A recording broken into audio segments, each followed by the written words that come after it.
Good morning, everybody. Happy Friday. We made it to Friday. Yay. So ready to start the weekend? Ready to have another hour of data science content with all of you, data science streaming. You are watching the first and only data science stream out there. If somebody can prove me wrong on that, let me know. But I'm pretty comfortable saying that I'm the first and only daily data science stream. I might be one of the few data science streams out there, period. I've had one other streamer reach out to me from Twitch, but otherwise, I'm not sure if there's a whole lot of other content out there. But you guys can correct me. Until somebody proves me wrong, I'm going to say I'm the first and only daily data science stream out there. And also, I've been getting a lot of new followers, particularly on Instagram. So if you're new to watching me, thank you so much. You're welcome to stay and watch all of my streams. I stream every day at 1500 GMT. But today is a beautiful day out in my neighborhood, maybe a little bit warmer than it's been in the last few days, but I was at the dog park earlier this morning. I've had my coffee cup is already empty, so ready to go, ready to spend some more time with you, and then also ready to start doing some more content for you guys. I have dropped my first in my series of de-influencing data science. I have this series idea that I want to do, and I have prepared the first two videos. The first one was released today. So you're welcome to watch it on my YouTube video, Data Science with Dennis. I'm basically trying to, well, you guys know that my whole point is to provide you with real world content. I was a chief data scientist for a very long time. I've been in the field for a very long time. So I'm here to blow away all that nonsense that's out there, all the faceless accounts, all the AI experts. Basically, all the people who've never worked a day in their lives. They just don't know data science. So that's what my de-influencing series is about. And today I'm introducing my video on jobs. So I hope you get a chance to watch that. I'm really excited about this series. You know, I have this like notes that I keep on my Mac, and I keep it on my phone. I keep it on my desktop. I keep it on my laptop, and I'm always adding to it. And I have 17 video ideas for this series. There's 17 things I want to de-influence out there from all this nonsense that is out there. So it means a lot. This series means a lot to me. I really can't wait to have all of you watch it and get your feedback on it, because I really think that it's good content that ultimately it's going to help you guys, because there's so much nonsense out there. And I hear the frustration from all of you that reach out to me, and you know, in messages or comments or whatnot, or here on the chat. So just really looking forward to getting feedback from all of you on that series. Also, if you're new to watching me, we always start off with our global roll call. That is where I invite you to share your city, state, province, country. Just let us know where you're from. And I do that to keep the chat inclusive. I want everybody to feel like they can participate. You don't have to be some amazing data scientist. You don't have to ask some crazy complex question. Just let us know where you're from. You know, just be involved in the chat. Just introduce yourself. And you never know, you're going to meet somebody from your city, from your school, from whatever, right? So I like to keep my chats inclusive, so feel free to let us know your city, state, province. I'm already seeing some people in the chat, which I really appreciate. I'm seeing some new people in the chat, so I will get to some of those introductions. I really appreciate you guys joining. But another thing I like to do while I wait for the chat to fill up is I also like to start off with an opening note, just to kind of set the tone and also maybe give you guys something to think about. So for today's opening note, I want to share with you something that I did yesterday afternoon. I did this after the stream. And that is, I had a meeting with my goals group. So what is a goals group? I was invited to join a group with 3 of my colleagues from work. And these are 3 colleagues that all of us were hired at the same time. So we went through training together, and and that's how we got to know each other. And we decided, hey, on a quarterly basis, why don't we get together and we talk about our goals, and we try to hold each other accountable to our goals. And we try to basically say, oh yeah, that's a good goal, or yeah, what support do you need for that, or why do you want to set that goal? And we basically just try to support each other and try to keep each other accountable. And believe it or not, we've been doing this for approaching 7 years now. We've all known each other for like about 7 years now. We're coming up on 7 years. So yesterday we had our quarterly call, And we always talk about the goals that we had and how we're doing, did we accomplish them? And then some goals, you kind of have to carry forward into the next quarter because maybe you missed it a little bit. Or some goals, can kind of go for the whole year, right? So sometimes you just talk about the progress you're making towards those goals, maybe not whether you met it yet or not, right? Because like the deadline isn't quite there yet. And I just realized just how grateful I am to have a group like that, to kind of talk things out, to keep me accountable, to help them keep them accountable. And it's just really supportive, and it's just been a really great resource for me. And by the way, when I'm talking about goals, we trust each other where it can be about anything. We talk about our health goals, our work goals, our family goals, travel goals, different things along those lines. Because, one, we trust each other, but two, we should probably have goals in all aspects of our lives, right? Relationships and places you want to visit and things you want to do, in your work or even in your side activities, different hobbies that you have, things along those lines.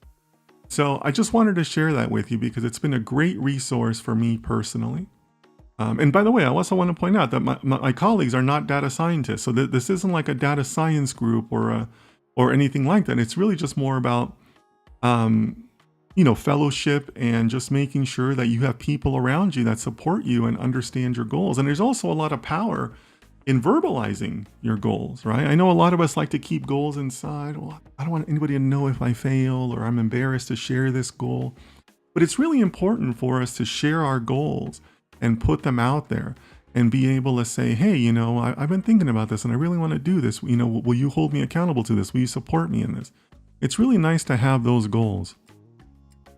So if you have that around you, I hope that you, will incorporate a goals group into your life.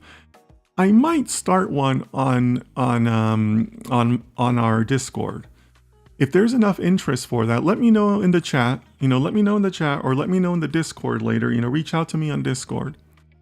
I might start like a goals group or channel on Discord for that, for people that want to hold themselves accountable.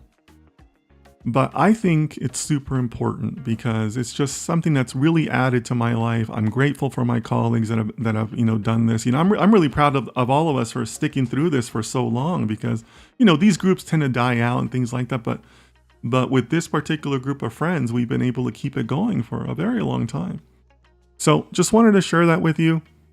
Just put that out there for you. Something for you guys to think about. Okay. But again, if you're joining us, I am looking for our global roll call. Go ahead and introduce yourself. Just let us know your city, state, province. I know I've been getting a lot of new followers on Instagram, but please go ahead and just let us know where you're from. You don't have to, just a simple way for you to participate. Okay.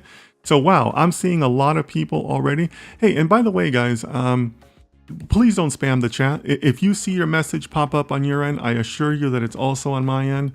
It kind of messes up my view over here if you spam the chat. So please don't do that. But yeah, let me go ahead and start. Leo says first today. That's right, Leo. You are first today. Yeah, so everybody races to be first. We have some regulars that are usually first, but Leo coming back strong. Where you been, Leo? You haven't been around this week. Where you been? But Leo's coming back strong, saying, on my comeback, I'm going to be first. So Leo is now first. Okay, good to see you, Leo.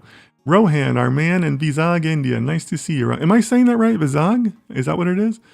I'm glad you're doing well, Rohan. Rohan, I don't think you've missed a day in a while, so thank you so much. It's on facts. Let us know where you're from, okay? Edgar says, was just watching your de-influencing data science video and just want to say thank you for what you do. Oh, I appreciate that, Edgar. Thank you so much. I really like the way this video came out. I'm introducing the rule of 3 in that video. So if you're interested in knowing what the rule of 3 is, go ahead and watch that video. That's my own creation, the rule of 3. So that's copyrighted. Don't steal it. But I think it's an important rule, and I think it'll help you. So go ahead and watch that video. But thank you, Edgar. I believe this is your first time joining us. Like I said, I have like 17 video ideas in my list. I don't want to show you guys the list because I don't want to provide any spoiler alerts. But it's going to be a long series. There's a lot of junk out there for me to de-influence right now, but I'm going to fight against it, guys. But yeah, I'm really looking forward to that series. I really think it's going to do well on YouTube, and I really think it's going to provide a lot of value to all of you, because I can only provide my view. That's all I can do, right? So I'm just giving you my real world experience. I've led a lot of teams. I've hired a lot of data scientists. I've read, I'm comfortable saying that I've read thousands of resumes. I really have. I hesitated at, have I read hundreds or thousands? And I'm going to go ahead and say thousands, because I've read a lot of resumes. I'm an old guy. So yeah, I'm just giving my real world view. Yassine says, hello, sir. Yassine from Tangier. Yassine, that means you're back at school, right? Because you said you live in Fez, but you go to school in Tangier. So welcome, Yassine. Hope you're doing well. I went to Tangier last July. I spent last July in Tangier. Beautiful city. Very hilly. Lots of hills in Tangier. A lot more than I expected. Tangier is a super hilly city. But really enjoyed walking around the downtown, like, beach area. What else did I do out there? Oh, I took the high-speed train. From Casablanca to Tangier. Did you guys know that Morocco has a high-speed train? Very few people know that. I don't know why Morocco doesn't advertise that more. But they have a beautiful high-speed train. Really fast. Like, super fast. I was very impressed. And I've ridden plenty of trains in my life. And I've ridden the bullet train in Japan. Yeah, I don't know if you guys know that, but I was an exchange student to Japan when I was younger, so I've ridden the bullet train. I was very impressed with the high-speed train in Morocco. Very nice, very cheap too. It was super cheap. But yeah, Yassine, good to see that you're in Tangier. Rex, our man from New York City, says, "Hi everyone. This is Rex from New York City. Welcome, Rex. Rex is also one of our moderators on Twitch. So thank you so much, Rex." Leo says, "Good morning, guys. Missed you all. Yeah, where you been? Where you been?" Leo says, "New York City weather is very bad. It's gray and cold." Really? I hadn't heard that. Okay, but it's beautiful out where I live. It's a beautiful day out. A beautiful day. I'm gonna go later and enjoy the park with my dog. Abdullah, welcome. Abdullah, I don't think I've seen you before. So Abdullah says, "Hey from Afghanistan." Welcome, Abdullah. Nice to see you. Hope you're well. What part of Afghanistan? All right, that's a big country. You got to let us know the city too. Casual Economist saying good morning. Good morning. How are you? Hope you're doing well. Welcome back. Edgar says they're from El Paso, Texas. Oh, very cool. El Paso. I've been through there a couple times. Yeah, I used to live in Dallas. So if I wanted to come back home to Las Vegas, I could go through Albuquerque or I could go through El Paso. And El Paso, I think, was a better choice. So I've been through El Paso a couple times. I usually stay at the Hyatt there. I think there's a Hyatt house or something there. But yeah, El Paso's cool. Michael says, "Hello, Dennis and everyone. Michael from Benin City, Nigeria." Nice, very cool, Michael. Glad to see you here. Michael, I thought you were from Lagos, or maybe there was somebody else from Lagos, or maybe you moved. Who knows? But thanks for being here, Michael. Good to see you. Deep Sensei, hi Dennis. I'm from Jakarta, Indonesia. Very cool. Welcome. I was in Bali about a year ago. I was in Bali last August. And really enjoyed my time in Indonesia. Indonesia has some cool people.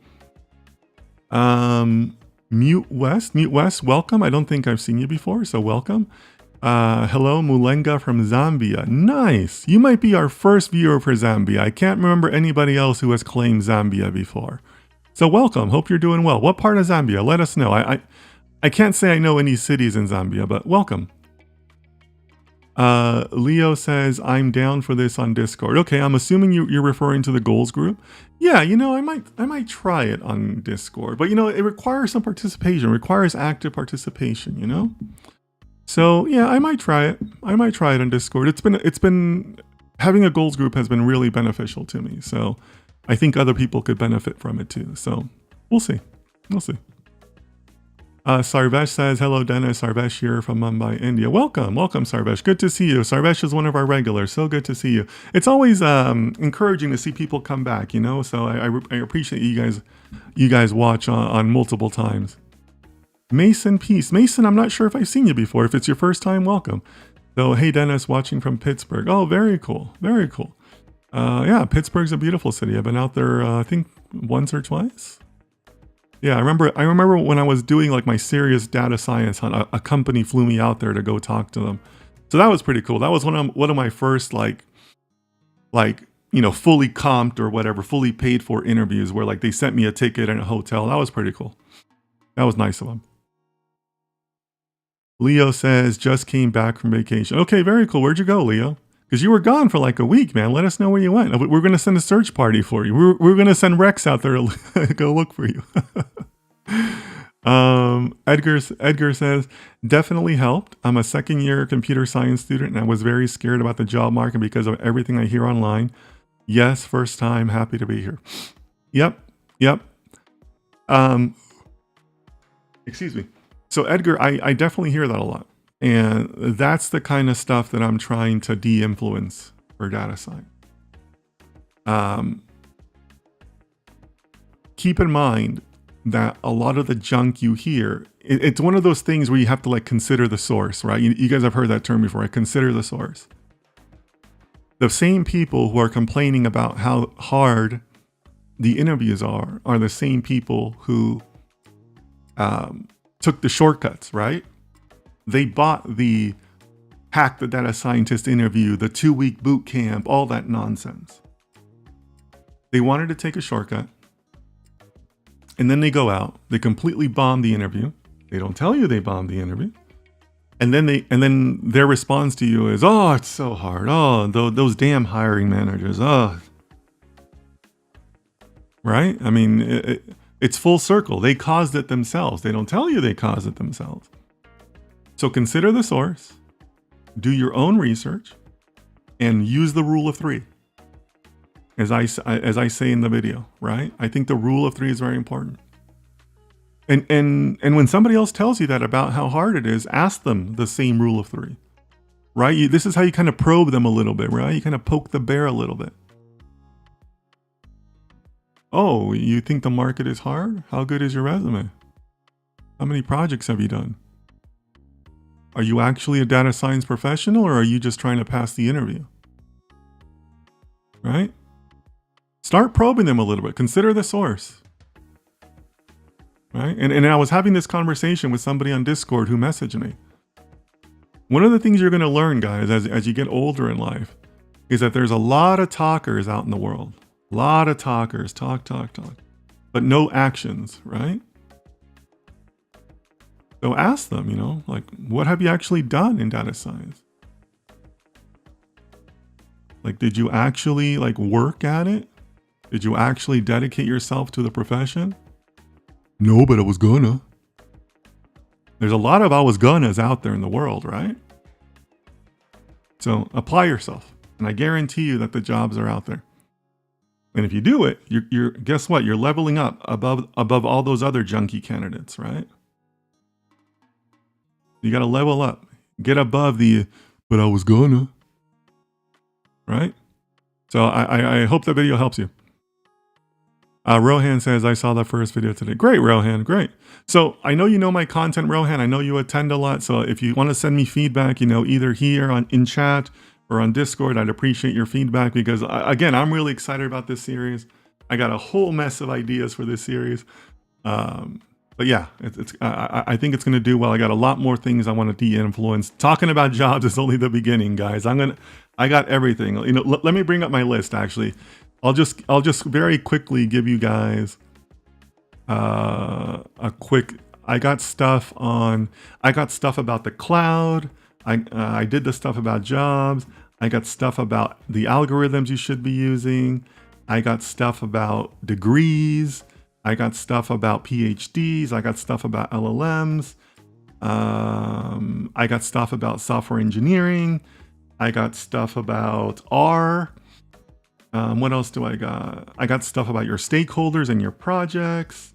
I got stuff about chatbots and AI. I got stuff about humanoid robots. I mean, I got everything, guys. I'm literally looking at a list of 17 items that I want to share with you guys in that series. So I'm super excited about it.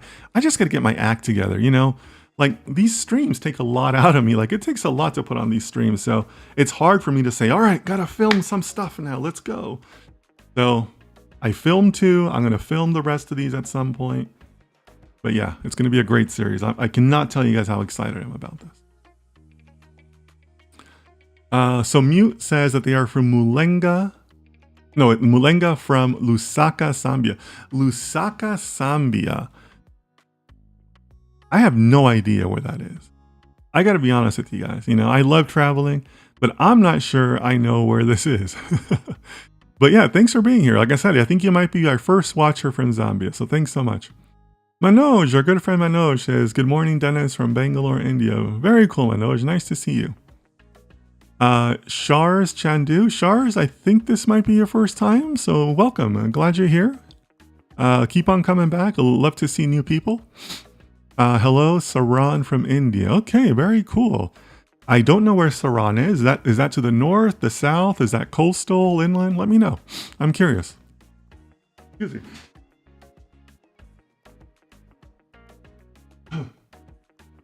Sorry about that, guys. I'm having some trouble with my ear, you know, kind of filling up with air, and it's kind of funny when I talk.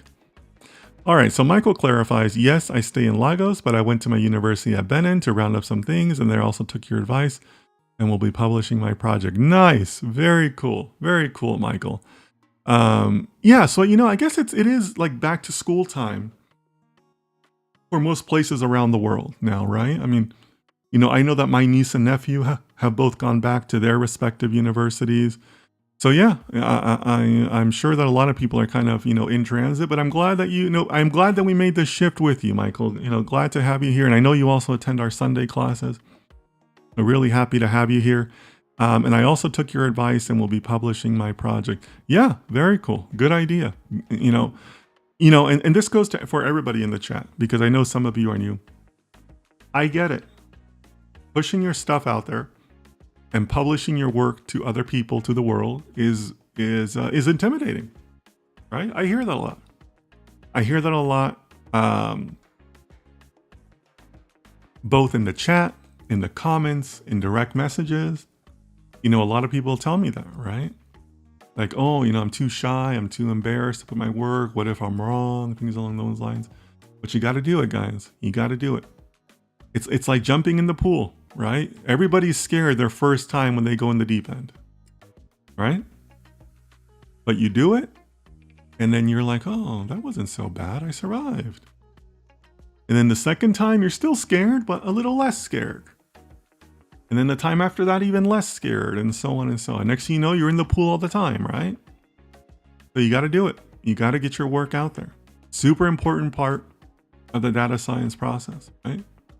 It's important to both share your rationale and be able to take in other people's rationale and be able to say, oh, you know, I don't quite see it that way. Why do you see it that way? Oh, okay, yeah, I understand. Okay.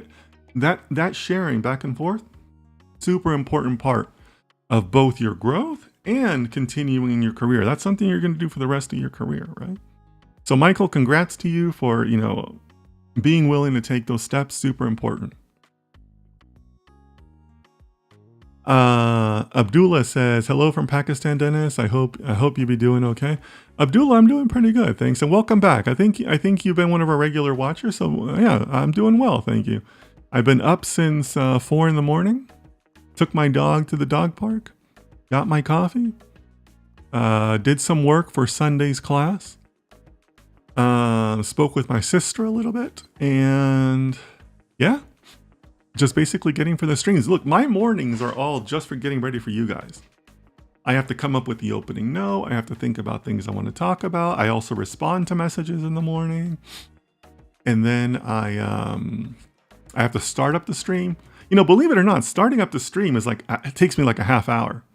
Because I got to get my promos ready. I got to set up all my streams on LinkedIn and Instagram and all that stuff. Like, it's a lot of work to put on these streams, guys, believe it or not. But yeah, been doing great. I started working for the Sunday class. I'm going to finish that later today. I'm going to do some promos for the video because I really want to push that video because I just think it's really good. I'm feeling really good about this. You know what? You guys want to hear something funny about social media? Is that the more you do it, the more you get a sense for like how the algorithm works and like how the content like ebbs and flows, right? And in a way, you in your mind, you're improving your own algorithm, right? So, like every once in a while, like I tell myself, like I'm on the verge of something big here. Like I think this is going to do well, and this is why. And you just kind of get a feeling in your bones where you're like, I'm near a breakthrough because I think that if I do this, and this, I think it'll do well. And I'm getting that feeling around this series. I really think that the de-influencing data science is going to do well. One, because it's going to be a long series. I have a lot of videos for this. And two, because, at the end of the day, I'm not trying to get views. I'm trying to give you guys genuine content. The only thing I can do in my life is share my experience with you. So I'm trying to do that. And I got a lot of experience to share. I'm an old guy. I've been around a while. I've been in the working world for like 20 plus years, 25 plus years, really. So I think I'm going to be bringing you guys some really good stuff. And I just feel it that this is going to do well. So I'm really glad that you guys are liking the video. Rohan says it's very good, on to the point. Good. I'm glad, Rohan. I'm trying to get direct to the point. I'm trying to give you guys good content. Again, I'm giving you guys the rule of 3 in that video. So if you want to check it out, you want to know what the rule of 3 is, go check out the video. Rohan says Lusaka is the capital of Zambia. Oh, is that the case? Cool. I did not know that. The only part of Africa I've been to is Morocco. I've been to Morocco a few times. But I did not know that about Zambia. Thank you, Rohan. Casual Economist says, I started reading the Mastery book. Love it so far. Very cool. Very cool. Glad you took that advice. For those of you that don't know what he's referring to, if you watch my content, particularly my data science guide for students, or also how I made the mid-career transition to data science, in both of those videos and in other parts of my content, I'm a big advocate of the book Mastery by Robert Greene. So when a lot of people approach me about data science, I'm very likely to tell you that right away. Have you read Mastery by Robert Greene? That book had a massive influence on my life. That book really helped me to determine what I wanted to dedicate my life to and what it would take to develop a mastery in that. And if you can do that, then everything else you want, the jobs, the money, the advancement, whatever, is going to come. And that book is what made me shift from software development to doing data science as my mastery, right? Not as a job, but as my mastery. And yeah, it just had a really big influence on me, and it helped me just say, hey, this is what I want to do. And also, as I mentioned in some of my recent content, it also made me change my mind on mentorships. Mentorships are not always what they seem. So this book might give you a different view on mentorship. It certainly changed my view, right? But yeah, so I recommend that book because it really helped me. It really brought out what I want to do. And quite frankly, I think it's why a lot of you, or a lot of people, have subscribed to my channel and enjoy my content, because I'm speaking from a point of passion. I'm speaking from something that I've done. I'm speaking from both experience and passion. I'm really passionate about what I do. And, part of the de-influencing series is also because I hate seeing all the people out there selling you guys shortcuts. One, because it rips you off. It rips you guys for money, and that sucks. That's dishonest. And two, because it cheapens my profession. Like I dedicate myself to this. Like, this is what I've done for my life. So I don't want people out there cheapening my profession, right? So all those faceless videos and the people selling you content and talking about how hard the math is and all that nonsense, they're not passionate, right? They're in it for the money. Because data science is the sexiest job of the 21st century. That's not me, right? So if you guys want to read the book, you're watching somebody who's benefited from that book. This is part of the payoff for me, right? That now I get to have my own, work from home job and talk about my passion. So if you guys want to read that book, like I said, highly influential in my life. It's not a data science book. It's just a book to help you about life. And you know, Robert Greene's a good author. If you haven't seen his other stuff like 48 Laws of Power, you know, I use that one a little bit. You know, 48 Laws is a little bit harder to implement, but I use that one a little bit, you know. But yeah, he's a good writer. So if you guys want Mastery by Robert Greene, highly recommended. Wasim, let us know where you're from. We usually ask people to introduce themselves. Let us know your city, state, province, please. Surya, yeah, let us know where you're from, Surya. Abdullah says, beat the algorithm. I can't wait to see you unboxing your first YouTube plug. Godspeed. I appreciate it, Abdullah. It seems like that's such a far off thing, right? It's so hard to grow a following on YouTube, right? There's so, it just, like, it's so weird, right? But I do feel like I'm on the verge of something big. So you heard it here first. Mute West says, thank you for your advice. You are a light in a fog of noise. Very few people do data science in Zambia, and it's very hard to find good advice online. Okay, very cool. Thanks for that. I appreciate that. Yeah, you know, I think there's a lot of noise everywhere. It's not exclusive to Zambia. You know, so many people out there are fake. You know, they're just fake hucksters. You know. So I'm just trying to give you guys a real world view and a passionate view. You know, that's all I'm trying to do.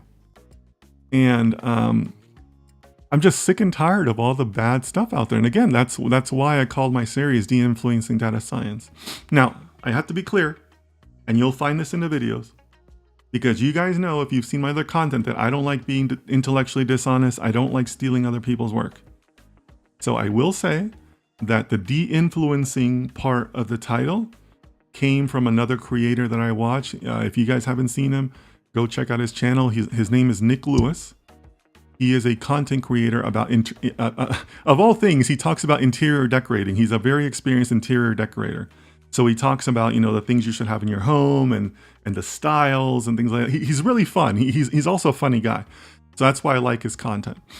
But so credit to him for the de-influencing part, and I do credit him in my videos. So just so you guys know that I'm being honest. But yeah, you know, there's a lot of stuff out there. And I'll tell you guys a story. I'll tell you guys a story that also kind of motivates me for this series, you know, because like you say, Mute West, there is a lot of noise out there. I'll tell you a story. When you're growing on Instagram, you know, as I have, because I'm grateful for the growth. I'm grateful for all of you, and I have grown quite a bit on this. I've only been at this since May. I've only been at this for a few months. But when you grow on Instagram, you get approached by a lot of people. You get approached by a lot of people who want to sell you stuff and you know, sell you services and graphic design and editing and SEO, all this other nonsense, right? And I basically never pay attention to it, but every once in a while I'll open one. And I was approached by somebody, and he wanted to sell me, I want to get this right. He wanted to sell me, I believe it was like SEO and like editing services. I think that's what it was. Yeah, it was like SEO and editing services. And he was like, yeah, I'm really passionate about SEO, and I can get you, I can get you top ranked, and you know, and I'll edit everything, and I'll get you set up, you know, with the best rankings and more subscribe, you know, just like the standard pitch, right? But of course, you know, you can also click on their name and go check their profile, right? And when I clicked his profile, it was going to like one of those faceless AI channels. Like he was running one of the faceless AI channels. But in the background, he's telling me how passionate he is about SEO and like rankings. And it's like, wait a minute, like you should be passionate about AI. Like, how do you feel comfortable like talking about AI? You know, like you're trying to put yourself out there as an expert, but yet you want to sell me SEO stuff. Like, what the heck, right? Like that didn't make sense to me. Like, how are you out there as an AI expert? You know, and he had like a lot of content, right? All faceless videos. You know, he's probably using ChatGPT to make it all, right? You know, and the other AI tools. But he's putting himself out there as some like big time AI expert.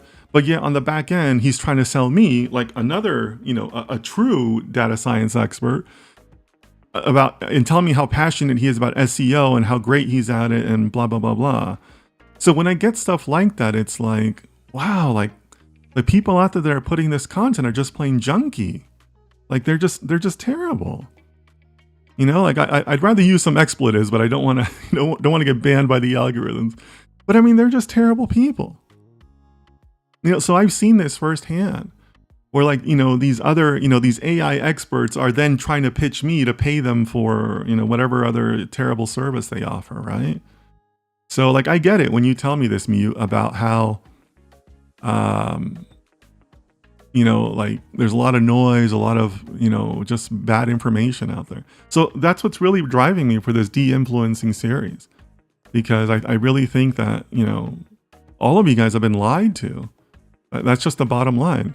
People have taken data science and AI, turned it into a product, and now they want to sell it to you. And when I say people, I don't mean AI people. I mean just people, who want to sit at home and scam people, right?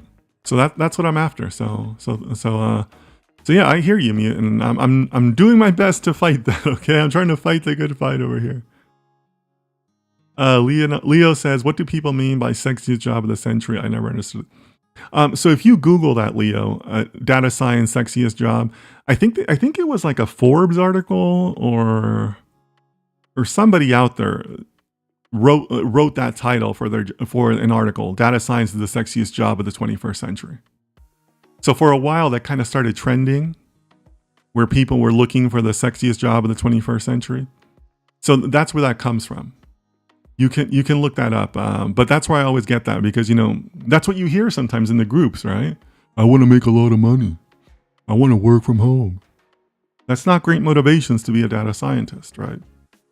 You should be a data scientist because you like the work of a data scientist, because you're creative, because you like experiments, because you know the tools that are out there and how to properly use them.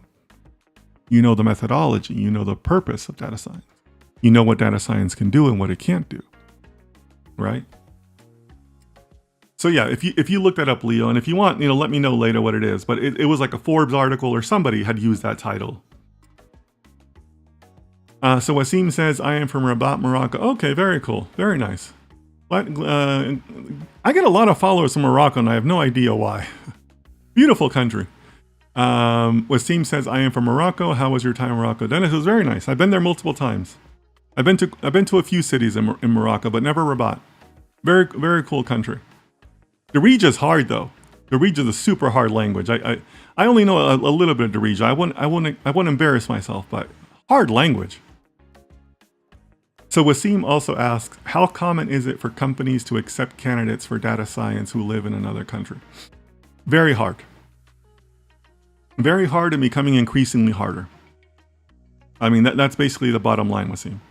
So if you guys want, I have a live stream where we went through one of the salary reports by a recruiting company out here in the US called Selby Jennings. And their survey showed that 55% of candidates were okay applying to jobs that required 100% in-office work. 55%. So that means that if you're somebody looking for remote work, you're in the minority, right? So I think it's hard and only getting harder. I mean, that's really what it comes down to. So I wish I had better news for you guys, but we're scientists, right? We have to rely on the data. And the data says that 55%, a majority of applicants, are willing to go into the office 100% of the time.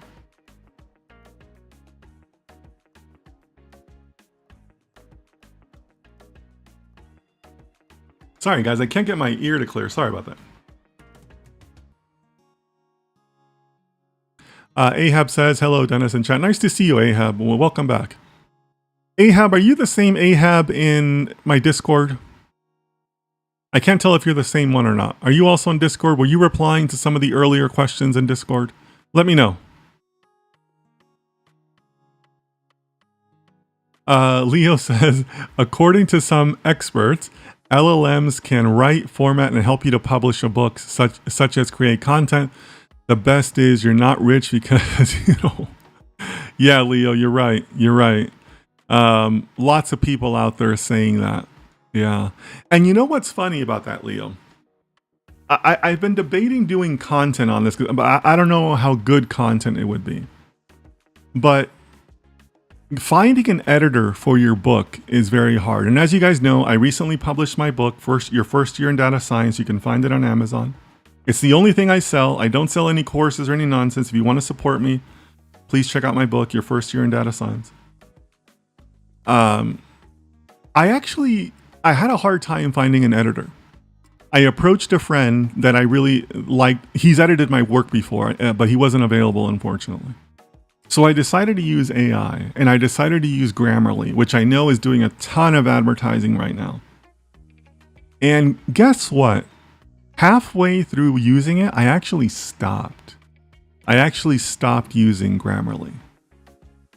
I didn't like the way that Grammarly was editing my work because it made it too generic.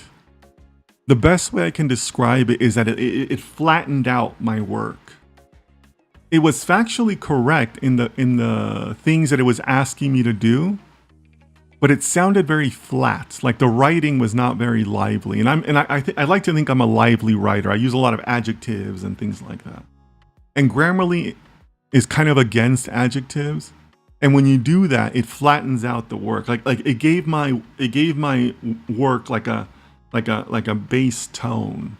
It wasn't an exciting tone. So I actually stopped because I think AI, or at least Grammarly's AI, maybe is not great for that. And maybe ChatGPT isn't great for that. But having said that, they will improve, right? ChatGPT will get better. Grammarly will get better over time. But you're right, Leo. There's a lot of scammers out there, right? About, like here's another example to Leo's point. Did you guys know that Amazon has a limit on how many ebooks you can upload at one time to publish? Not to buy, but to publish. They recently implemented a limit of 10 ebooks a day for you to publish. Now think about that. Think about that. Why would Amazon put a limit on the number of ebooks? Well, one, because they're obviously seeing that, right? Like they're not putting in that limit because no one's doing that. And who the heck publishes 10 quality books a day? Like nobody, right? So yeah, people are falling for this nonsense and saying, oh, just publish your way to riches with ChatGPT. What? I'm going to retire off this stuff, right? But you can't, right? I mean, it's just not possible. It's, the only person making money is the person who sold you the course for that, right? And even then, who knows who they are, right? So be careful with all the influencer stuff out there, guys. And be careful with all the AI stuff out there, right? The AI isn't perfect either. Rahul says, hello, Dennis. Nice to see you, Rahul. How are you? Hope you're doing well. Ahmed Helaine says, so most of them are BS. I assume you're referring to the data science influencers. Yeah, absolutely. Absolutely. And I don't point out too much of the BS. I do a sequence on my Instagram every once in a while, especially around the people who do like the gatekeeping with the math and all that nonsense. But yeah, I mean, the majority of people out there are just ridiculous, right? They're doing some combination, maybe all of these, of using AI to create their work. They've never actually had like a real world data science job. Or they're teaching things that are really not relevant to the real world, right? Like the channels who overfocus on math, wrong. I mean, that's just wrong. Don't do that, right? So all of them are doing one combination of those three, or all of them, right? So, yeah, I think most of them are nonsense, and that's why I put out the series, a de-influencing series.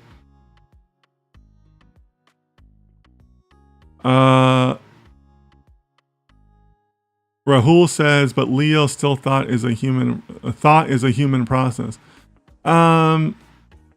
It is, but the reward is in the writing and the expression of your thoughts, not the thought itself.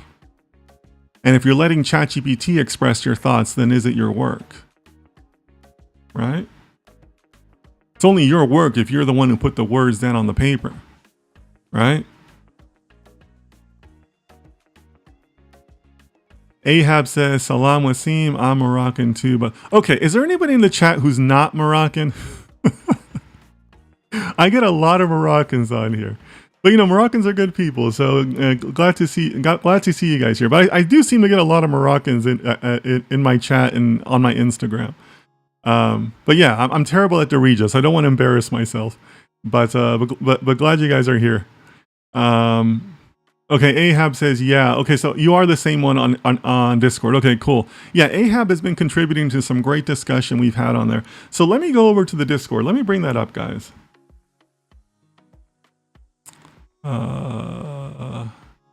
Let me restart that. Give me just a second, guys. Oops, that's not what I wanted.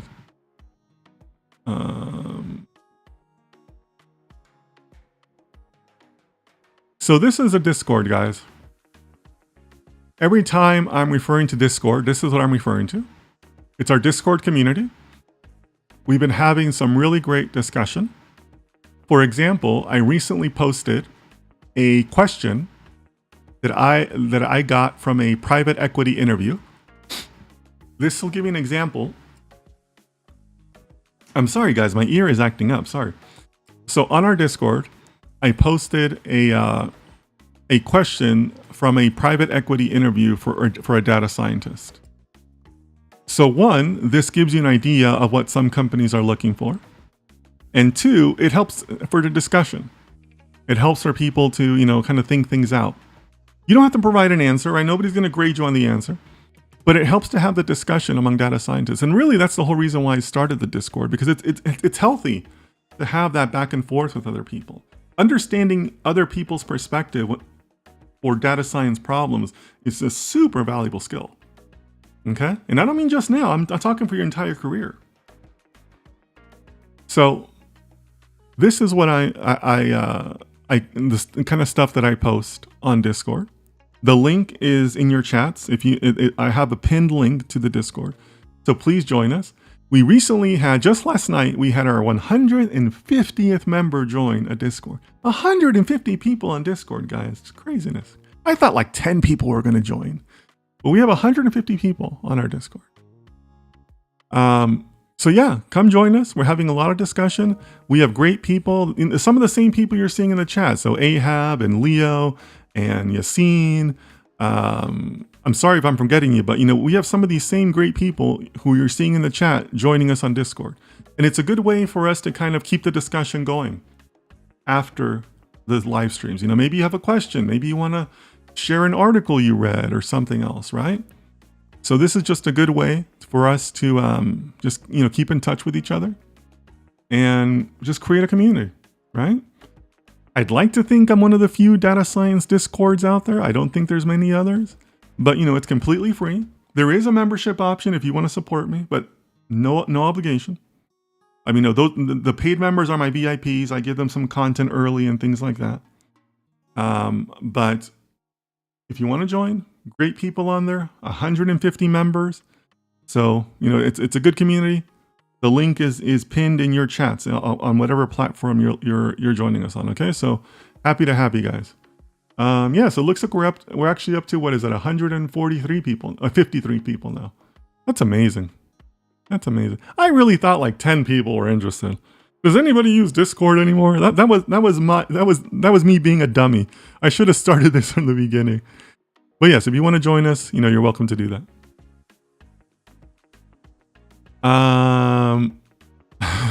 Leo says, regarding DS, why sexiest? Why not cool or promising or essential? That's what I don't get. I don't know. That's just what the author of the article chose to write. That's all I can say, I guess. Ahmed says, but is it okay to apply? I'm fine with going to the office, except I'm from Morocco. Yeah, but Morocco has plenty of businesses too, though, right? I mean, Morocco and Casablanca has plenty of big companies. Isn't that what they always tell you? That Casablanca is the New York of Morocco? Right? I mean, there's plenty of companies you could be working for in Morocco, my friend.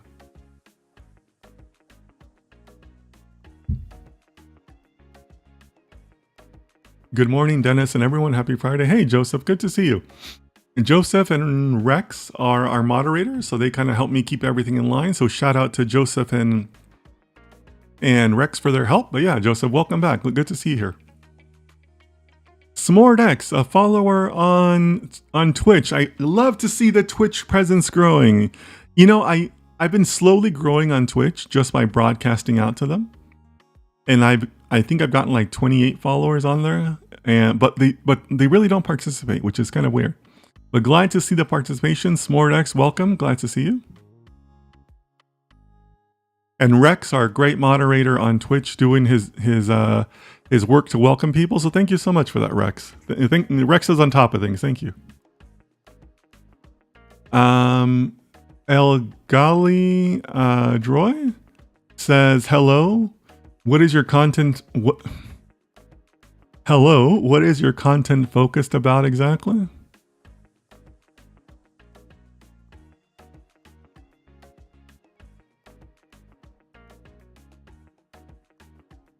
On my content, I share cooking recipes and other helpful kitchen tips.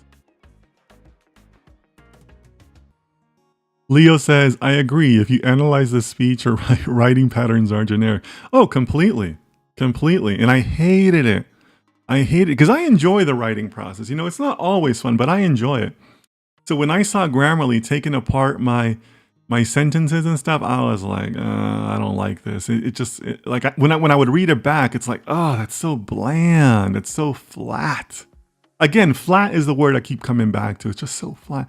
And also, you know, if you guys have played around with some of the audio tools, like, you know, there's audio tools that will take like 3 minutes of your voice and then they can replicate any answer. It just sounds so, right? Like there's no oomph to it, right? AI still has a ways to go there. Excuse me. One of the students made an app for his Finding Your project in which you make a rough sketch of a face and it would make a real-time portrait of the person. That was my calling to get into data machine learning. Oh, very cool. Very cool. Glad to see that you were inspired by that, Abdullah. That's very cool. Ahab says, regarding the tough market thing, my strategy so far is try to focus more, improve my coding skills, and try to gain experience with info tooling, and try to deploy models and use best practices. Yeah, Ahab, but remember, also publish it out, right? And make sure that these projects are completely your own. And another key thing there, Ahab, and I'm sure you're doing this, by the way, so I'm just talking generally for the people who, you know, want to follow your example. Make sure that when you publish it out, you're focusing on the business impact. Not the coding impact, not how cool or fast your code is, but the business impact. That's what you will be graded on. Okay? As I tell my teams, you know, the people who work, the data scientists who work for me, I always tell them, look, we got to talk about the business impact, because to the stakeholders, to the people that you're serving, the business, they don't care. For all they know, behind the data science team doors, we have a room of monkeys that sit on an iPad and come up with the answers. Like, if that was the answer, they would be like, yeah, cool, whatever. Right? If we told them that, they'd be like, yeah, okay. Just make sure the monkeys are fed and watered. Like that's what they would literally answer. They don't care that you use a neural network. They don't care that it ran super fast on GPU. They don't care about the math. They don't care. They care about what is it going to do for my business side. So Ahab, I think you're on the right track with what you've laid out. Keep doing it over and over again and make sure you'd use business impact. Okay? But keep going there. For the value you provide, it should be 150,000. Thanks for that, Ahab. Thank you for that. From your mouth to God's ears. You know, I'm working hard. I'm working hard to make this happen. By the way, guys, I've only been at this since May, right? I started May 1st. May 1st is my official launch date for all my social media. So I'd like to think I've had pretty good progress, but you know, it's not paying the bills yet. Let me put it that way, right? It's not paying the bills yet, but I'm working on it. Roxanne, welcome. I don't think I've seen you on chat before. So Roxanne, we always ask people to introduce themselves. But I'd like to know more about your book. Can you explain whom this book is for? Yeah, so my book here is Your First Year in Data Science. Maybe the depth is playing with me, but yeah, there's the book, First Year in Data Science. It's available on Amazon, available in 3 formats. I've tried to make myself accessible in every market because I know that I have followers around the world. In India, I am less than 500 rupees, which I think is affordable. I've been advised that that's affordable in India.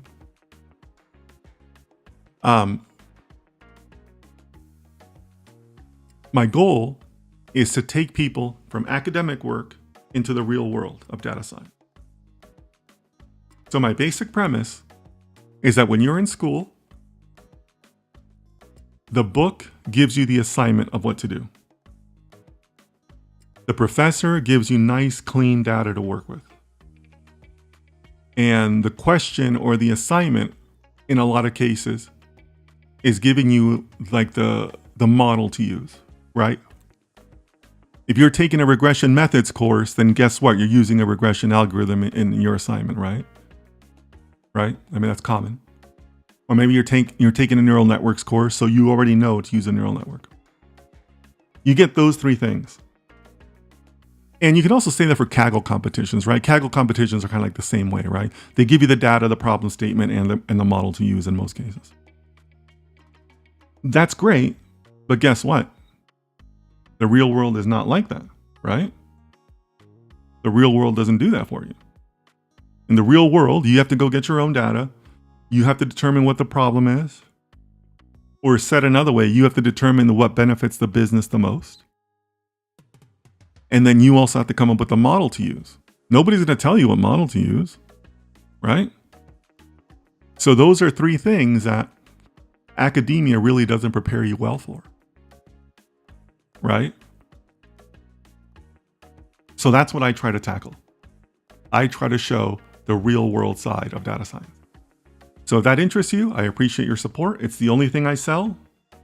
So if you'd like to support me, please buy my book on Amazon. It's available in all 3 formats.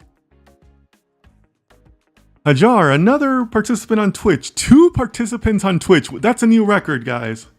That's a new record, chat. Good job. Hi, also from Morocco. I have a business background. I switched to data science for my master's. It's been quite a journey to learn everything from scratch, especially coding. Okay, I ask once again, is there anybody in the chat not from Morocco? I don't know. Maybe if I ever have a meetup, I guess Morocco is the first place I would have to go for there, right? Yeah, it is hard. It is hard. But if you have a business background, that's going to help you. It's going to help you because you're going to have the ability to interpret business problems into data science problems. And that's a very valuable skill to have. So stick with it. It's going to be hard. Programming is not easy from the ground up, but it'll pay off if you can combine those skills. Okay? I promise you that. Leo says, haha, that's mean. What are you referring to, Leo? I have no idea what you're talking about. I'm sorry, Leo, but you're going to have to provide more context in the chat. I have no idea what you mean. Ahab says, yeah, 100% agree since I'm mainly interested in NLP. One of the projects I'm working on is a way to optimize targeted ads using natural text written in Darija. Optimize targeted ads using natural text written in Darija. Okay. Very cool. Very cool. Yeah, for those of you guys, I keep on hearing different nonsense about how NLP is dead. Oh yeah, LLMs, that's basically like the max we can do with NLP, blah, blah, blah, blah. Like, do you guys realize like there's like a whole, like how many other alphabets are out there? Like there's 1 million different alphabets out there across the world. Like NLP has only scratched the surface of that. To say that NLP is dead is ignorant. I mean, that's very like US or English centered, right? Which is nonsense. That's kind of stupid, quite frankly, right? Like if you guys want some interesting reading, go read about like NLP and character-based languages, not English. But character-based languages like Chinese or Japanese, like you want to talk about interesting NLP, you'll find it there. Like you want some good reading, go read that. So Ahab, I can appreciate that you're looking at other languages, because to me that's like a totally unexplored border of NLP, right? So I can appreciate that you're doing that, Ahab. But yeah, I mean, if you guys think NLP is dead, go read about character-based languages. That'll if that doesn't excite you, then get out of data science, right? Like, it's pretty cool what's happening out there. Rex, thank you so much, Rex, for being a welcoming host. Yeah, absolutely, Rahab. I totally get it, because there are no tokenizers for that, right? There are no embedding tables for Darija or Arabic or Chinese or Japanese or Hebrew, right? I think Hebrew is another character-based language, maybe. But Korean, right? Korean's another one. So yeah, I get it, Ahab. Yeah. You have to do custom tokenizers, custom dictionaries, custom embedding tables, custom vectors, right? Yeah, but you have to do your embeddings before your vectors. So yeah, I can totally see how that's a massive project, Ahab. But good for you, man.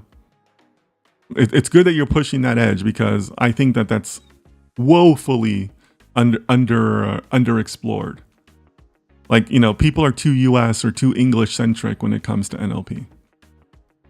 So yeah, so if you guys want some if you guys want some really interesting reading, go look up NLP for character-based languages. Like, that's really cool stuff. Ahab says, yeah, Dennis, 90% of people here are Moroccans. I think it might be higher. I think it might be higher than that. But, welcome to the Moroccans, and welcome to everybody else in the world. I realize that I have a lot of followers around the world, but welcome to everybody, right? I'm a man of the world. I've been to many countries. I've been to 6 of the 7 continents. I want to go to Antarctica pretty soon. I'm going to retire in Antarctica. I'm going to go live among the penguins. And that way I can say I've been to all 7 continents. But I've been to 6 continents. I've met a lot of people around the world. I am smart enough to know that it's a big world out there. But yeah, but welcome to Moroccans. Welcome to everybody else in the world. I'm a data guy, right? So I keep track of my analytics. I know that I have followers all over the world. My biggest country is still the US. But my biggest countries are US, India, Germany, Canada, and the UK.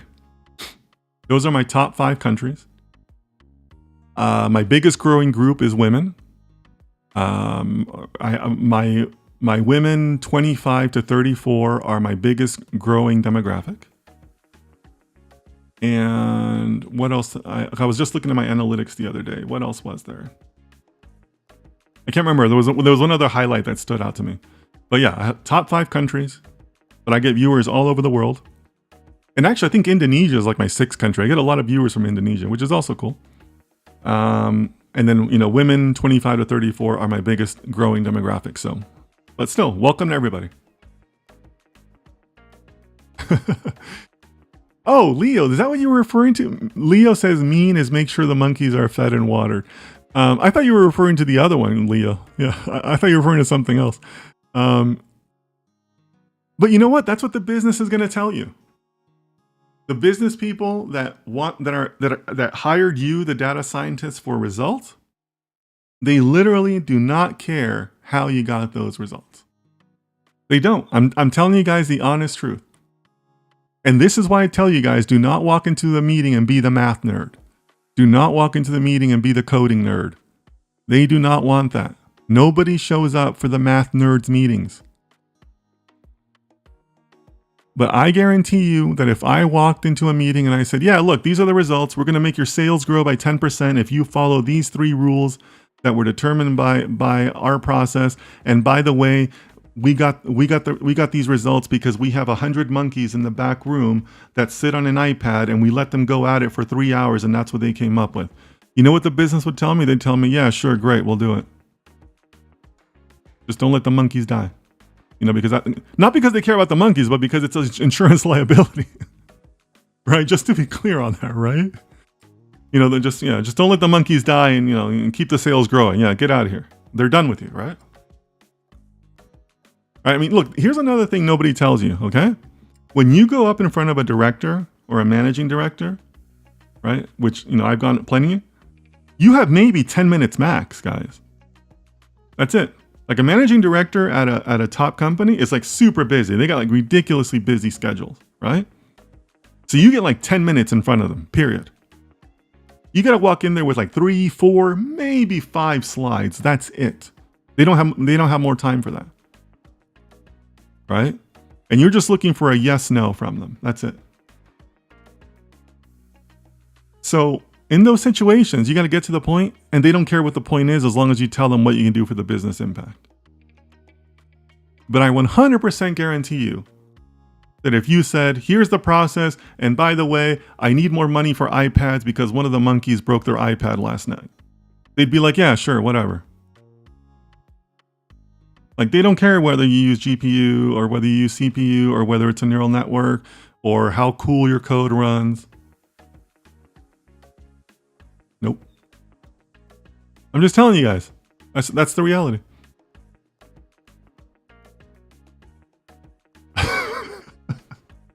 El Gali says junior data scientist from Morocco. Okay, is there no? I repeat for the third time.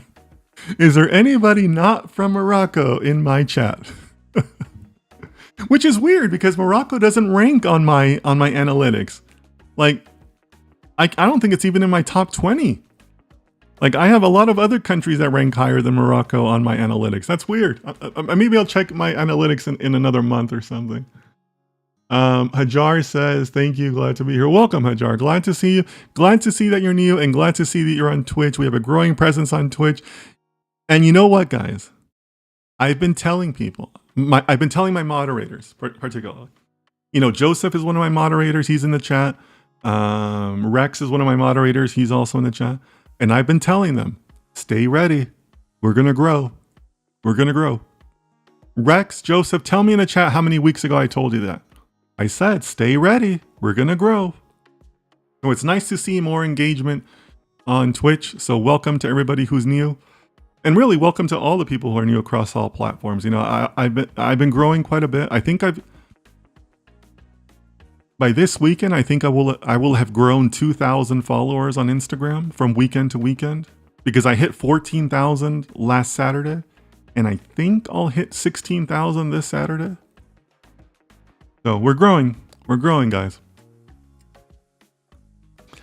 Deepak says, have you faced any challenging problems in your projects in data science? All the time, Deepak.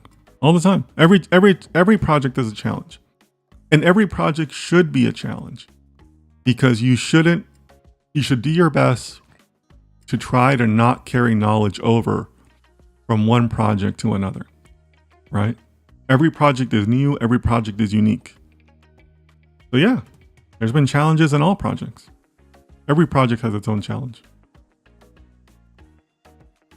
Leo says, I agree. The U.S. center people who call football the problem of the world. Leo, I think your keyboard went funny. Like, were you using some ASCII characters there? I don't see. There's a word I don't recognize in your statement, Leo. So I think you're using some ASCII characters. Maybe like are you on a phone? Like did that use some weird? Did that use some weird like character library? Sorry, Leo. You're gonna have to retype your message. I don't know what you're saying. Ahab says, I got into DE because I wanted to automate the data gathering, scraping. Yeah, that's one reason to get into it. Yeah, just make sure that you work with multiple sources, right? Data engineering is also about being flexible enough to work with multiple sources. Satya says, do you think NLP knowledge matters as a data analyst? It depends. It depends on what you're doing. Depends on the company. Depends on your projects, right? There's never a simple answer, right? It depends.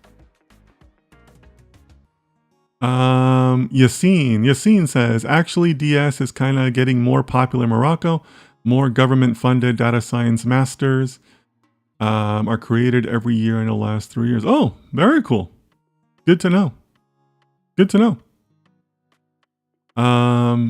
Yeah, it's good to see that the government's supporting that. Yeah, so that's why I was saying, you know, for somebody else who said that, like, there's plenty of businesses in Morocco, right? Like, Morocco has 30 million people, right? So there's plenty of businesses that could probably use you guys in Morocco. You just got to keep at it. Just got to keep at learning. But Yassine, I think we will have to credit you as being the first Moroccan in our chat. I don't think anybody else was earlier than you. There's a lot of Moroccans now, but I think you were the first one. Ahab says, Satya, depends on where you work at. If you're a social media company, all analytics will be text-based. Ahab, you had me at depends. You lost me at social media. Because yes, it depends on where you work, but social media companies are very savvy. So they do a lot more than text-based analytics, like a ton more. Like more than most people realize. But NLP just depends on what you're doing.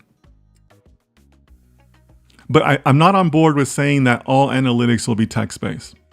That's not true. Satya says, thanks Ahab, but in traditional ways of data analytics, it doesn't matter, right? I found NLP hard. Well, just because you found it hard doesn't mean you shouldn't do it, right? You should still do it. Hajar says, as a future graduate in data science, should I be familiar with most MLDL architectures or maybe just focus on specific projects? I have 4 months until my internship, so I'm trying to target my efforts.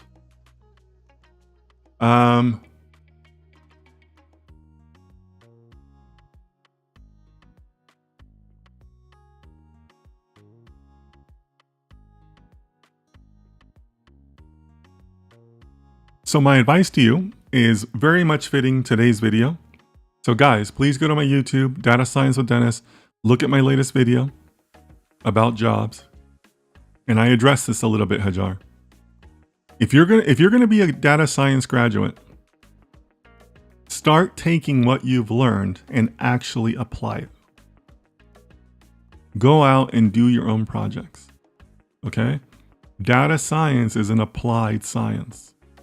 Okay, that's the difference. That's a huge difference for data science. Because look, guys, this isn't an astrophysics chat, right? If you're an astrophysicist, you can't apply it. You can't just go into space, right? That's not data science. Data science is an applied physics. Is an applied science. Astrophysics is theoretical, right? But data science is an applied science. Go out there and do it, right? And trust me, that will benefit you. I've shared this story before, but I'm going to share it again because I know we got a lot of new people. 2-3 weeks ago, I had dinner with a good friend. You know, I'm fortunate where I've built a good network and people reach out to me. Hey, Dennis, I'm coming into town. Would you like to have dinner? So we went out to dinner. He is the head of innovation at a very large company here in the US, a company I guarantee you all of you would jump at the chance to work for.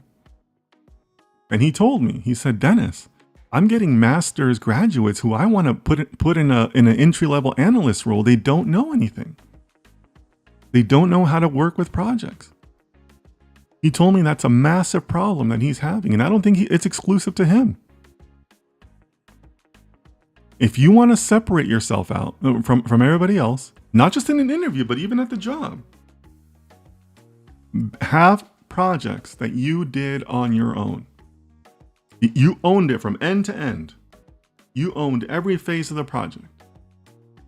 Because that will make you stand out. And quite frankly, it'll make you more successful at the job. You would impress a friend like mine. Because he's telling me, I'm taking these graduates and I want to give them like the most basic entry-level data analyst jobs. They just don't know anything.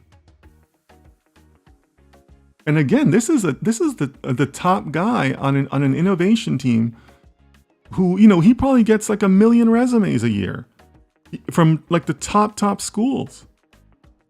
And they don't know anything coming out of those programs. So if you're like Hajar, you're about to graduate, start using those skills. You've learned something, now use it, right? So get out there, put in your own projects. So that's what I would advise you, Hajar. Have projects that you've owned end to end. That's going to help you, again, not just in the interview, but when you're actually on the job, okay? Ahab says, nothing is hard, easy. You just got to focus on what interests you. Yeah, absolutely, Ahab. Yeah. Focus on your passions. And hey, in some cases, data science may not be your passion, guys. You got to be open to that, right? Ahab says, I'm bad at classical stats bivariate analysis, but I'm interested in NLP and data engineering, so I focus on that. Okay, cool. Yeah. Now, keep in mind, I'm also a fan of knowing some statistics because it helps you realize when you have a data science problem and when you don't. Okay, guys? Super important. A lot of people, when they tell you they have something interesting, it's just a stats problem. That's all it is. They just don't know any better, right? Most people in the business you're going to work for, they just don't know what data science is, right? They're excited about it. They hear about it on the news, but they're going to approach you with problems that are just applied statistics. Nothing wrong with that. I love applied statistics. But, knowing statistics enough to be able to make that distinction, very valuable skill. It's valuable because it's one of the first filters you will have to put a project in, right? Is this a data science project or not? Yes or no? Like you have to have like a gatekeeping process to decide that. Ahab says, Dennis, I think you hit a weird pocket in the algorithm for Morocco. Yeah, I guess I did. But at the same time, I know that Morocco is a growing country. Lots of people, lots of young people. I'll tell you the same thing I would tell about people when they ask about Morocco. And I don't mean this in an offensive way, okay? So I'm just sharing. But I've traveled the world a lot. I've been to a lot of developing nations or what used to be referred to as third world nations, right? So I know what the rest of the world is like, right? I know what it is to go to a second world or a developing or third world developing nation. Morocco, and I've been to plenty of developing nations. But Morocco to me is the most advanced developing nation that I've ever been to, right? In terms of infrastructure and the things that are available in Morocco and things like that. I mean, to me, Morocco is like the most developed, the most advanced developing nation I've ever been to. And I'm comparing that to any number of other nations that I've been to that are also in the developing world. So yeah, I mean, I totally get it when you guys are saying that there is government-sponsored programs and a growing interest. I get it. I understand why. Although, however, I don't understand the Casablanca is the New York of Morocco. There's only one New York, guys. Come on. Leo says we should speak French on the chat, though. I'm not on board with that, Leo. I don't know if I'm on board with that. Nothing against the French, right? But I don't always understand countries that insist on keeping French. Isn't that like part of the colonization and all that? Like, why would you keep on speaking that language? There's other countries out there that have resisted that, right? Like if you look at Thailand makes fun of Vietnam for continuing their French traditions, right? So I don't know if I'm on board with that. I don't know. Why doesn't everybody speak Darija instead of French? Just saying. Don't shoot me. I'm just saying. Joseph says, since the beginning you have been saying this. Yeah, Joseph's referring to the growth. Yeah, I have. I've been telling my moderators, get ready. Get ready. We're going to be busy. Get ready. Maybe because of the time zones here, the stream starts at 4 p.m. I think that's a good time for most people. Yeah, Yassine. Thanks for that. I've done my best to try to pick a time that is convenient for most of the world. I think this is it. I know that's not maybe convenient for Asia. Like I get that. But yeah, I think it is a good time zone for a lot of the U.S., Western Europe, Eastern Europe, Africa. I think all parts of Africa. I think it's a convenient time. And then beyond, into Asia, it starts to get a little late, right? The Middle East, I get a lot of viewers from the Middle East. I think it's a reasonable hour in the Middle East. But yeah, it's hard to find a globally convenient time. I've done streams at night that's intended for Asia, but ironically, I get more US people because it's still a very convenient evening time in the US. Yeah, so we'll see. Ahab says, correct, the word all is wrong. Yeah, a scientist is always careful about using all, every, all the time, every time, right? You got to be careful with that. Aloha Paradise says, hello Dennis, another Moroccan here. I stumbled upon the stream by chance. I have an engineering degree in France, working right now as a business analyst. I am trying to shift into data analyst position. What do you recommend as a starting data project? Help that portfolio stand out? Thank you. Rex, thank you so much for being a great host.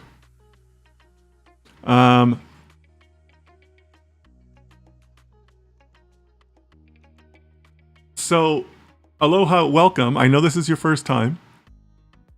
And here's the thing, aloha. I don't give project ideas on this channel. And the reason I don't do that is because creativity is a massive part of data science. Super important part of data science. Your ability to come up with your own projects and ideas is very important. And quite frankly, later on in your career, it's what's going to separate you from you and the other data scientists. Right? Because eventually you'll be a data scientist, you'll be working on the staff of data scientists, but then what? You got to stand out. You can't compete on math, can't compete on code. You got to stand out, right? So I encourage you to think about your interests. Think about the news or the industry that's happening around those interests. And then develop questions around that. Things that you're doubtful about. And if you can do that, then you're on your way to developing a thesis. And if you have a thesis, then you should be able to take it from there. Right? So that's really as much help as I give anybody, because I don't want to deny you the opportunity to be creative. So recognize this as an opportunity to be creative, to exercise your own mind as a thinking human being, and come up with your own project idea, right? Every once in a while, I'll run a live stream where I'll give an idea away. So you can look at my archives. July 3rd, I did a class where I show you how I came up with one of my first ideas. I have a video on how to use Profit by Meta for a project.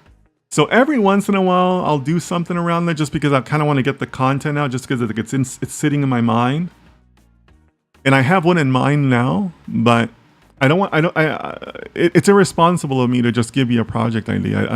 I'm doing you more harm than good. You probably just don't realize that. Okay? But take the time to come up with your own project idea. It's healthy for you. Rex is busy today, guys. Rex has been sitting there in the chat, but he's busy today. Thanks for keeping up, Rex. Really appreciate your help. Abdullah says, I'm currently a master's student of computing at NUS.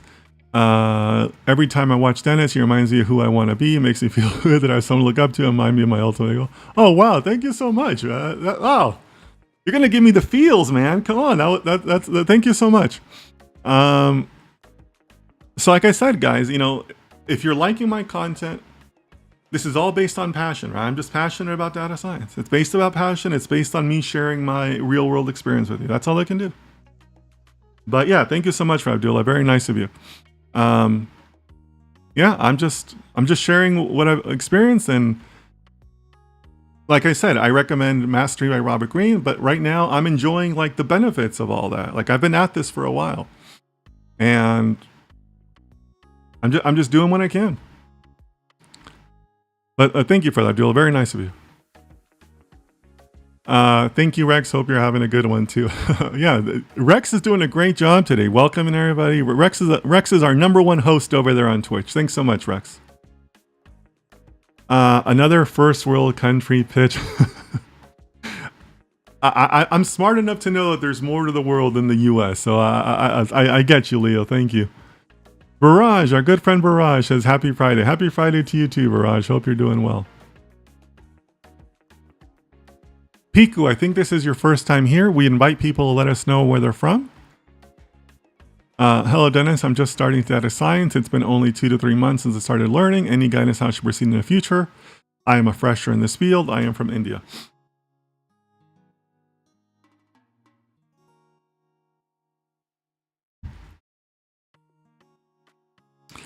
So for you, Piku, on my channel, I have the Data Science Guide for Students. Excuse me, it's called the Data Scientist Roadmap for Students. If you want to look it up on my YouTube, I see you're on Instagram, so if you want to follow my YouTube, it's Data Science with Dennis. I have an entire video that shows you what I would be doing as a student today. I've taken how I did it and I've modernized it for 2024, and I share with you what I would be doing. So that's where I would point you, and that's what I would point anybody in the chat who's kind of early in their studies or whatnot. That's what I would point you to, because I talk about what I would be doing. And in addition to that, I will say this again. I've said this about 4 or 5 times now. In that video, and by the way, that video has had hundreds of views. I think I'm over 1,000 views on it. In that video, I issue a coding challenge, and I promise to help people that come back to me with that coding challenge, and nobody has done it. So I know if you're serious about data science or not if you come back to me. But watch that video. I talk about everything I would do, everything I did, and how I would do it now. But that's where I would that's what I would point you to. Okay. Rex says, my pleasure. Well, thank you, Rex. You're doing a great job. Shout out to Rex and Joseph, and I don't think Patrick's here, but shout out to both of those guys for being great moderators. If you guys see them around, say thank you. They do it on a volunteer basis, and I really appreciate their help. So thank you so much. Kanishk, I think this is your first time joining us. We always ask people to introduce themselves, please. Hello, Dennis. How is the freelancing space in data related fields like analyst, engineer, or scientist? It's possible, but you got to have some skills. You got to have some serious skills in order to be hired, right? It's possible, but you got to be bringing a lot of value to the company. I'll give you an example. So somebody had previously asked me this very similar question in one of our live streams, but they were asking specifically about data analytics. They wanted to be an analytics specialist. They wanted to start their own analytics consulting company. The problem with that is that every company on the planet thinks they can do analytics, right? There isn't a company out there that will tell you they don't know how to do analytics. It's just one of those things that they take for granted, right? And right or wrong, they usually say, oh yeah, analytics, yeah, give that to the summer intern. They'll take care of it. We don't need a consultant for that. Just give it to the intern. Just give it to the interns. They'll be fine. That's what they say, right? So like, for example, so if you want to do that, like data analytics, data engineering, you got to show that you're like a level above what they think they can do. Not what they do, right? Because that's a difference, but what they think they can do, right? You gotta bring like that extra knowledge to them. So that's the challenge I would tell you. That in most cases, that also means I wouldn't recommend it until later in your career, because that's what I do, right? Like I'm a chief data scientist for hire, right? Where I mentor teams individually. But this is me later in my career, LinkedIn network, resume, all that other stuff, right? Client testimonials and referrals and all that other stuff, right? So I would recommend it for you later in your career, because the value you would have to display is probably higher than what an early career individual can do. But I don't know your background. For all I know, you're a super genius, but that's what I would tell you. Okay. But go ahead and introduce yourself. We always ask that of people. Leo, I'm sorry, your keyboard's going funny again. You're including these non-English characters. Sorry, Leo. Maybe you should take your phone to get repaired or something. It's just not working right. Abdullah says, I'm team football all the way, man. Absolutely. Absolutely. See now, Abdullah's message I recognize. I can read his message. But Leo, I'm sorry, but something's wrong with your phone, man. Viraj says, what's your favorite industry to work as a data science? There is none. I just like working in data science. What the industry is, It's okay. Like I might be interested in it, but it's just data science. Look, here's the best way I can answer you, Viraj. So what I tell people is the mark of a good data scientist is I should be able to give you a data set, and you as the data scientist should be able to tell me something significant about the data set. And the data set doesn't have any column names. It just has A, B, C, D, E, F across the top. Right? That's it. That's all I tell you. Here's the data. And you should be able to tell me something about it. You should be able, in a very short amount of time, you should be able to tell me, oh, yeah, I see that F and G are correlated. Column J makes for a really good target variable because B and C are predictors of J, and column Q has skewed data. It's not evenly distributed. Like, you should be able to tell me that, right? And what that data is of no consequence to you. It could be the price of rice, or it could be North Korean missile silos. Like, it literally would not matter to you, right? So don't get caught up in industries and things like that. And also, keep in mind, domain knowledge is a form of bias, right? So you kind of don't want to know the industry. If you're really serious about it, if you really want to get like the finite details, you kind of don't want to know the domain, the industry, right? So that's what I would tell you, right? Who cares? The industry? Who cares? You're a data scientist, okay? Chowdhury, I think this is your first time. We always ask people to introduce yourselves. Let us know what city and country you're from. Is university ranking matters to get a job in big tech as AI engineer, as international student? Nope. I just shared the story about my friend. He's getting some of the top masters in data science people, and they don't know anything. Show that you know the work. Don't tell me. Show me. Piku says, when I complete my studies, will you please be my mentor as I want to move out from India? Yes, my rates are $300 an hour. Kanish says, thanks for answering the question. Thanks for asking the question, Dennis. Your insights are very helpful. I am from India doing bachelor, specialized in Internet of Things, but I am very interested in data science. Cool. Appreciate that background. Backroll says, can a data scientist work in investment banking or quant finance? What would be its role? It can. I get the quant finance question a lot. And I'll give you the same answer I always give. And people don't like it, but it's the honest truth, because I've worked with quants. I know it from the inside, guys. It is very hard to come in as a quant from the outside. The most common path I've seen to being a quant is working within a bank, working within a finance company, and then get hired from within into a quant role. So if you're really serious about that, I would start off as a data scientist within an organization and then internally move up to a quant. But if you want to come in from the outside into being a quant, super difficult. Michael says, football, not that American thing. What? But football is the American thing. There's no other forms of football. Michael, you're writing crazy. Not that American. The American thing is the only football. You know what you need to do? You and Leo need to take your phones to a shop. Maybe they'll give you like a 2-for-1 special, because your phones are broken. Like I don't know what's wrong with your keyboards. Go get a 2-for-1 special with Leo and get your phones fixed. Okay. Your guest, I don't think I've seen you before. Welcome to the chat. We always ask people to just let us know what city and country they're from.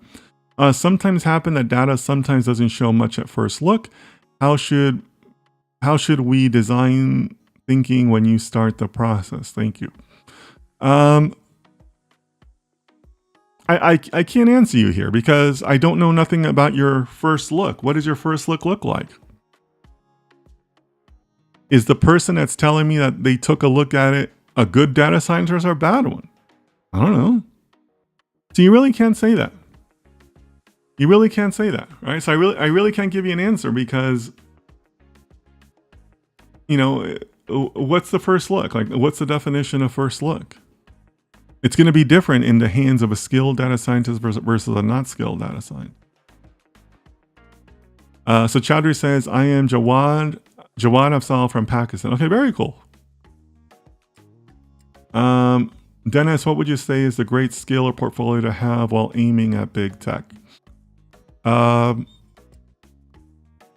big tech? There's a lot of companies out there, right? I think people get too caught up in the internet and, you know, again, social media and stuff. Why big tech? There's like a million companies out there to work for. Guys, don't pigeonhole yourselves into thinking that you only want to work for these big companies. Why? And besides, the big companies don't pay well. Why? Because they don't have to, because they get a million resumes. They just don't pay well. There's a lot more companies out there, right? So keep that in mind. So Drages says, my name is Drages from Albania, already working as a data analyst. Okay, very cool. Thanks for that background, Drages. We appreciate that people introduce themselves, you know, add to the community. I think we've had a couple of viewers from Albania before, but welcome. Naman says, what are the opportunities for a fresher in data science and ML field? Your opportunity is to learn more. What's the rush? Learn. Take this time to be in school and learn. Learn data science from an academic perspective, from a methodology perspective. And then from there, look to apply those skills, right? You learn something in the course, apply it, use it. But I'm talking maybe a couple years down the road, right? Not right away. Not necessarily right away. But use what you've learned, right? And build on that. And then that will lead to you having a bigger knowledge, more from a practical perspective, not necessarily an academic perspective. But right now, if it's your first year, build your knowledge, right? You know, just build your academic knowledge, build your methodology knowledge. You know, machine learning. What else did you say? Well, you only mentioned machine learning. Machine learning is a tool. It's not a technique. It's not a job, right? Data science and the methodology of data science, that's a job, right? Knowing that is a job. As I always say, the why and the when. Machine learning is the how. Do you know the why and the when? Do you know like the limits of data science? Not machine learning, but of data science? Take the time to learn all that, okay? I get a lot of questions from freshers. I don't know what the rush is. You know, just take the time. Data science does not happen quickly. You know, somebody who's in their first year of medical school will not be looking to operate on patients, right? They'd be looking to learn. A first year student in law school isn't out to try to help people and find clients. Right? Learn. Develop your academic knowledge and then develop your practical knowledge, okay?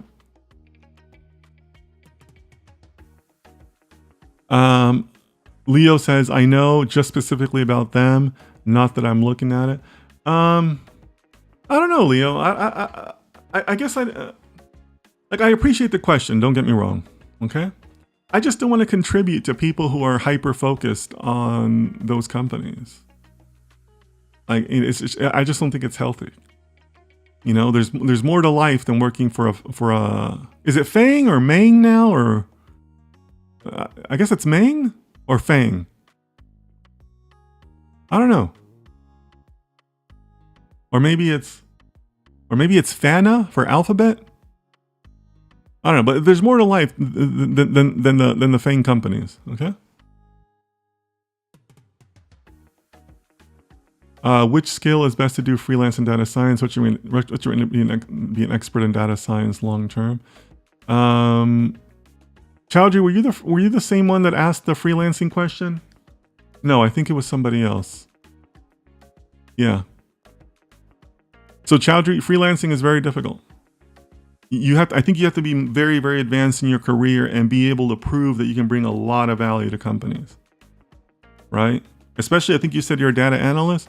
Every company thinks they can do data analysis, right? You're gonna have to convince them otherwise. You're gonna have to convince them that they're here and you're here, right? Very difficult sales process.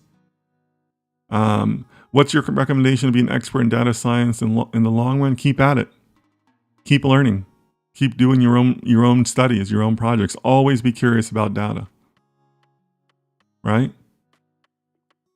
You're like a surgeon. A surgeon is taught so many procedures in school, but even in their career, when they're a full surgeon, they're still taking classes. They're still learning new techniques. They're still trying new procedures that they didn't do before, right? So keep learning. Keep learning, keep doing your own studies, keep working. That's really the best I can tell you.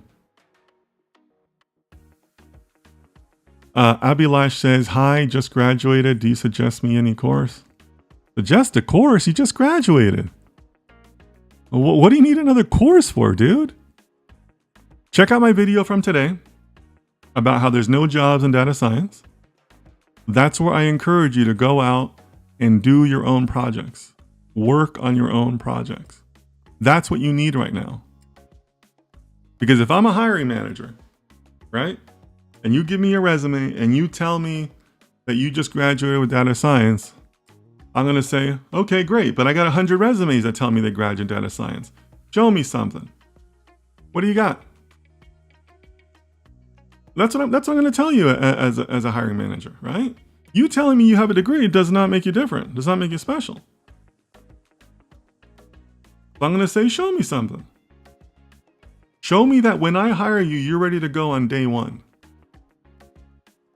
And you do that by doing projects end to end completely on your own. But I'm giving you that hiring manager perspective. I've read thousands of resumes. I've interviewed hundreds of people for sure. And I've hired dozens of people in my career, right? But that's my perspective, with that background. Show me something. Don't tell me, show me. So what do you need another course for? Do it. You just told me you graduated. Do it. Naman says, I graduated and I have hands-on experience in ML and data analytics projects, but I'm not able to get a job. I'd have to know more about that, right? What projects? Because I'd basically give you the same advice I just gave to Abhilash, right? When I say projects, again, please watch the video. It's all in the video. When I say projects, I'm not talking Kaggle. I'm not talking school capstone projects or anything like that. I'm talking about stuff that you did on your own, end to end, and you wrote about the business impact and you put it out on LinkedIn. You have that? You have 3 of them? It's in my video. Well, go watch the video, please. I am 18 years old, currently doing A-levels. My interest in math, stats, computer science, and economics attracts towards that. Well, good. 1, congrats to you for planning ahead of time. You're 18, you're planning ahead. Good for you, young man. 2, yeah, all of those fields are an excellent background for going into data science, particularly the stats and the economics, right? If you can take the stats knowledge and also combine it with your economics knowledge as far as helping a business, I think you're on the right track. I always find it hard to explain my data science projects from previous roles, due to which I'm having a hard time to get a data scientist role. So I resorted to the data analysis role in my new job. Okay. Well, there definitely is an art to writing explanations or writing articles on your report. So I don't know about the other reports you've written, but if you want to catch attention, you have to focus on the business impact. Like, for example,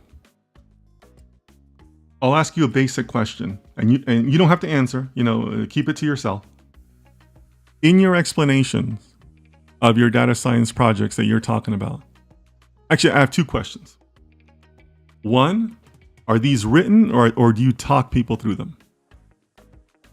You want to do both. right? You want to have a clearly written article, and then you want to be able to walk people through that article. Okay? Make sure you have both. And the second question is, how much mention of code, math, or techniques do you have in those explanations? At max, you should have one, and it should be a basic explanation, a text explanation of the technique that you used. Like if you tell me, yes, I have an article and it has 3 pieces of code in it, fail. No code, right? No code, no math. Just a simple text explanation. I tried 4 different algorithmic approaches. Here was the champion model, and this is the accuracy rate. Like that's it. That's it. That's all you want to write. Again, and by the way, I love that I can circle back to the room full of monkeys, right? You want to do that because that reader, they don't care. The business leader, they don't care. You could have a room full of monkeys in the back coming up with the answers. They don't care. You put them to sleep with the math. You put them to sleep with the code. Okay, Viraj? So think about that. You don't need to put the answer in the chat, but think about that. Not all, you can always refine your articles. Okay? All right, guys. So we have gone for almost 2 hours on a daily chat. That is amazing. That is amazing. You guys have come in strong with the questions. Thank you so much for that. So I want to leave you with one more thing, guys. Well, 2 things. One, please watch the video in my series, De-Influencing Data Science. I'm super excited about that series. I think I'm going to be bringing you guys a lot of content. You're going to learn a ton from that series. So I would appreciate your support. It's going to be a good series, I can tell. 2, Sundays. I am teaching this book, The Introduction to Statistical Learning. If you want to watch it live, Sunday is your one of the final 2 opportunities for you to see this live. It's going to be really good. This chapter is very interesting. We've had some great people in there, great discussions. Some of the same people that are in the chat also attend the classes. If you want to get caught up, all the classes are archived on my YouTube, so please go and watch those. But come on Sundays, start learning this book. This book is where professional data science begins. Forget all the tutorials, forget all the nonsense, forget even the stuff I tell you. This book is where professional data science begins. So come on Sunday, 1500 GMT. We've been having a great time. And honestly, we usually go at least 2 hours on those classes, sometimes 3 hours. We went 3 hours just last week. But yeah, so would love to have you guys attend. But please join us then. Otherwise, I also stream every day, 1500 GMT. You're welcome to come back, in case I missed your question or you want to have a follow-up. Or you can also join our Discord. So please take care of yourselves, take care of your families, and I'll see you next time.